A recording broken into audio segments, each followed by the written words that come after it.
35th District Representative conversations continue now with Representative Travis Couture. Travis, how you doing? Good. How are you? I'm great. This is kind of an exciting time as the end of the legislative session is on the horizon. We're starting to see it. And so now we've talked about the bills that we would love to see move from House to Senate, Senate to House, and perhaps get signed. But now is too an opportunity to think about how best to spend the dollars of the state. I was talking to Representative Griffey yesterday, and we talked about a $3 billion surplus in the supplemental budget, and the House Democrats had put out their ideas and thoughts on what they would like to spend it on, focus on. What are your thoughts on that? And I saw that, too, the House Republicans yesterday put out a release to the media saying, listen, let's get a little more strategic in these. Let's start with that. Yeah. Uh, um, so yeah, exactly. The House the chair of the House Appropriations Committee, and then the Senate chair of the Ways and Means Committee both released their proposed budget, and then we heard those the other day. And the Senate version is actually a little bit better. It spends a little bit less, and it's a little bit more calculated. But one of the problems about budgeting in Olympia here is, especially since I've been here and then just observing since before I was here, is that there's like a lack of prioritization.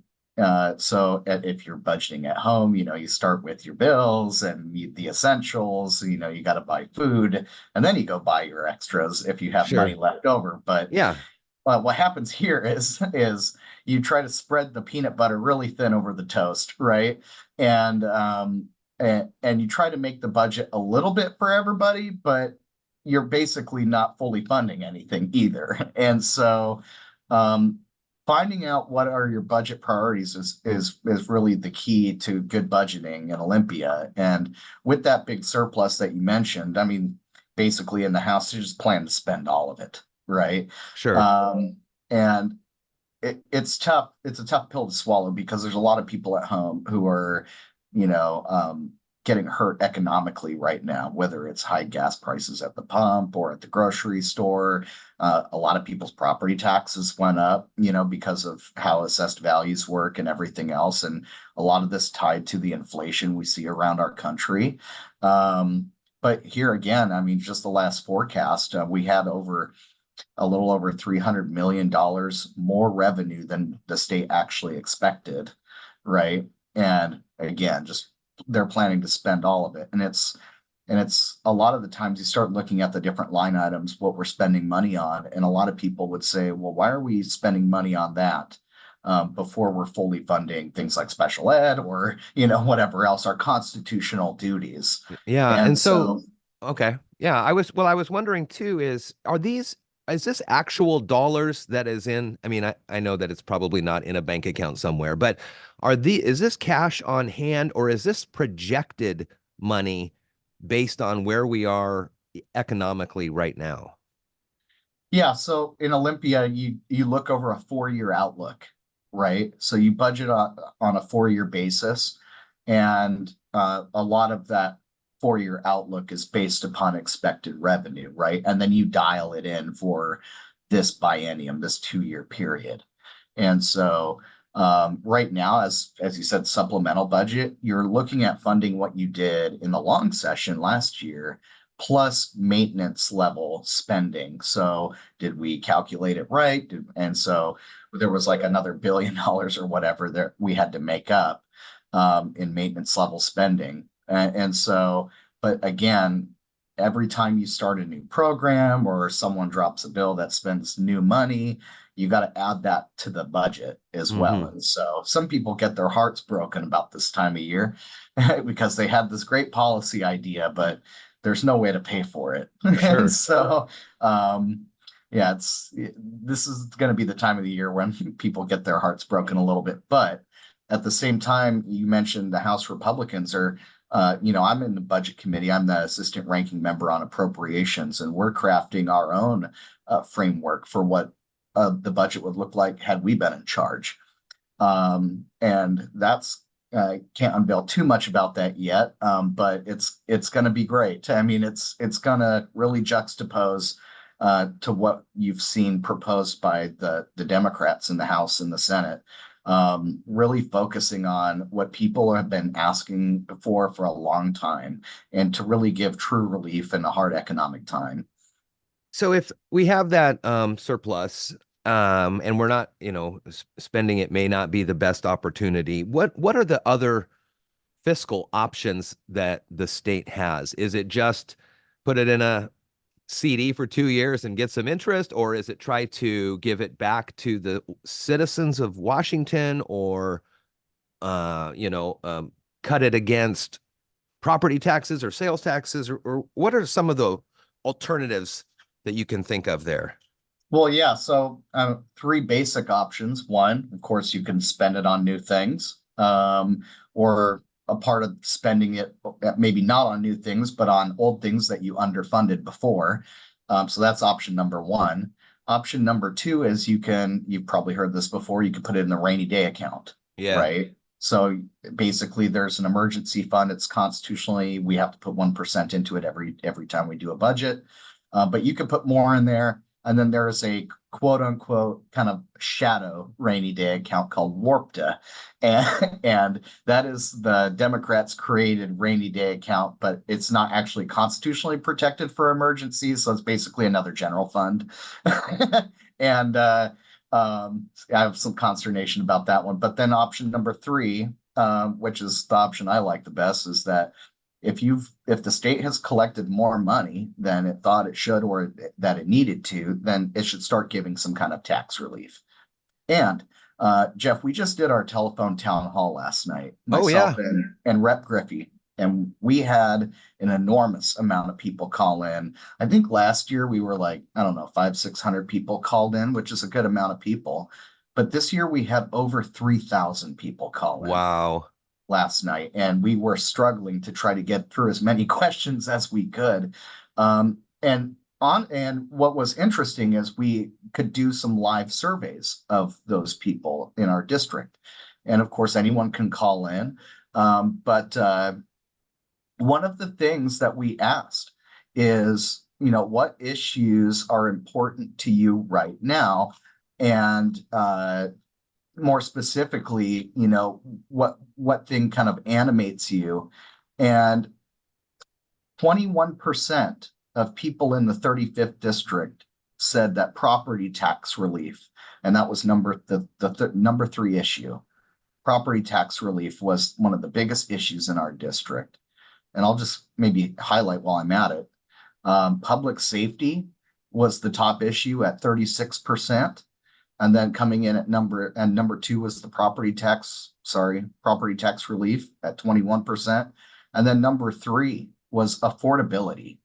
The cost of living, affordability in our state at 13%. And then schools came in right after that. And so, and as it turns out, 95% of our constituents agree that we should not be banning natural gas. 95%. And so when you're really looking at that data, that kind of survey, what you're seeing is people are hurting in their wallets. They're hurting at the kitchen table. Prices are too high. The economy is hurting them, but also they want to feel safe where they live. And a lot of people don't right now.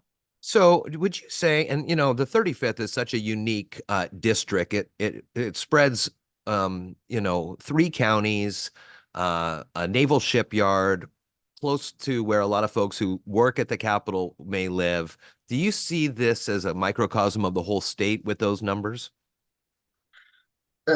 I think so. I mean, when you look at the polling and the data for the whole state, public safety is number one right now. Yeah. And kind of closely related to that is our homelessness problem. We have the 4th highest rate of homelessness in the nation.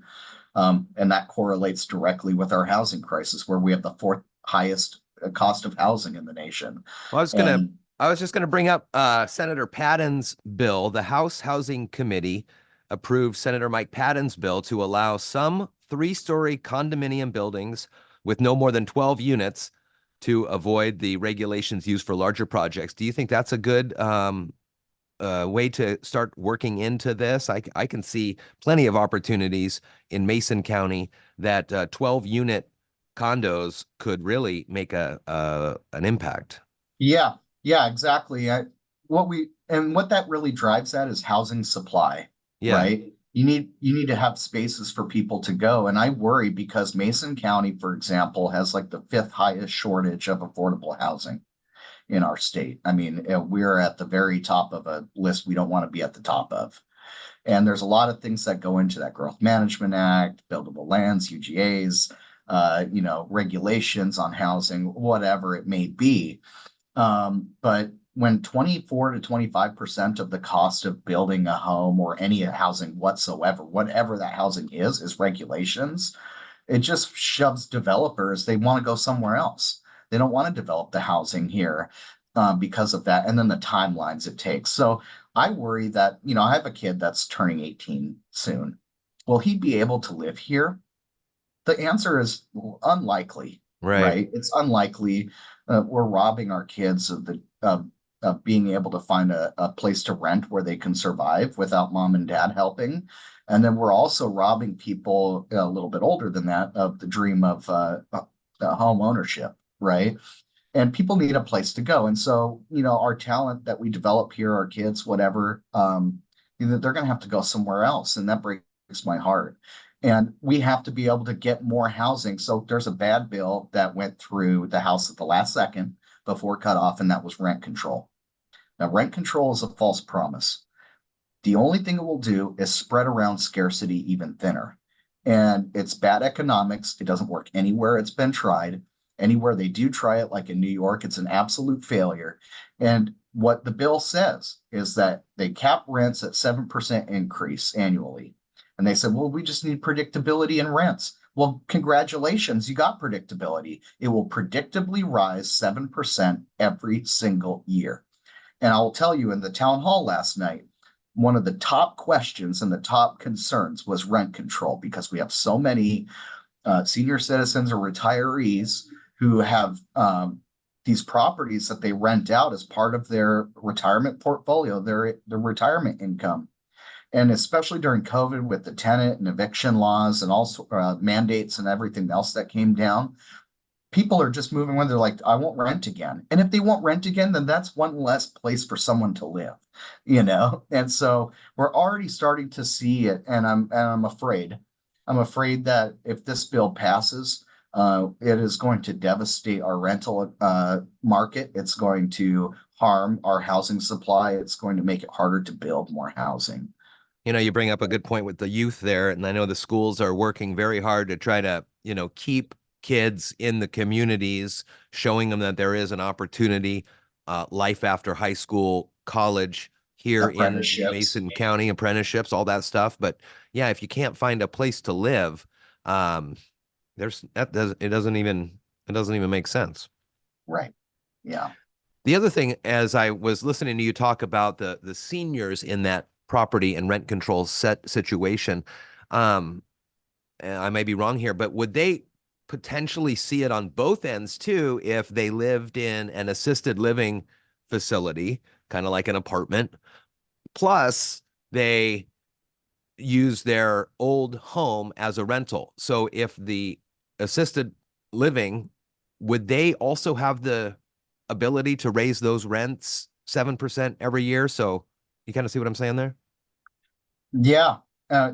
This doesn't really exempt any specific group, right? This Yeah. bill. And Yeah. so it'll apply across the board. And so, really it's kind of Seattle politicians making Seattle kind of rules for communities that are not Seattle or not even close to it, right?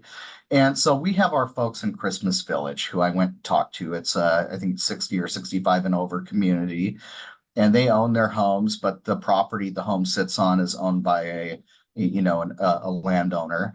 And the landowner that was there is selling to another one. And so they're rightfully afraid that the new person coming in will raise the rents, basically raise the rates and kind of force them out of their homes. And that's a problem we have in a lot of our manufactured and mobile home areas, right, across the state.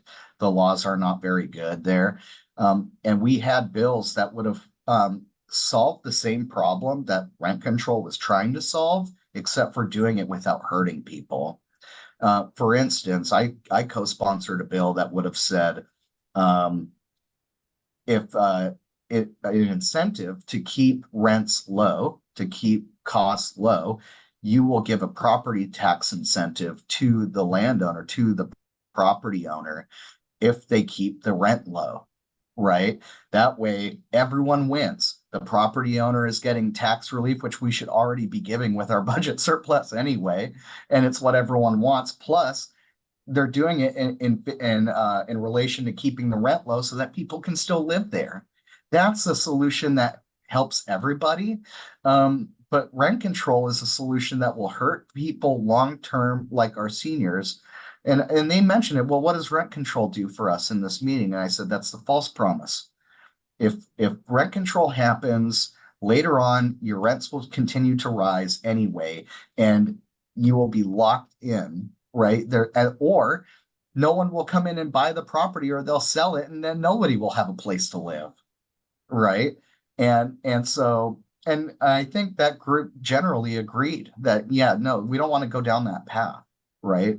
And so I'm really proud of my constituents are pretty smart. You know, they understand, when they're getting a raw deal or not. And usually if it's coming out of Olympia, they're getting a raw deal. Oh And so man. Oh my gosh.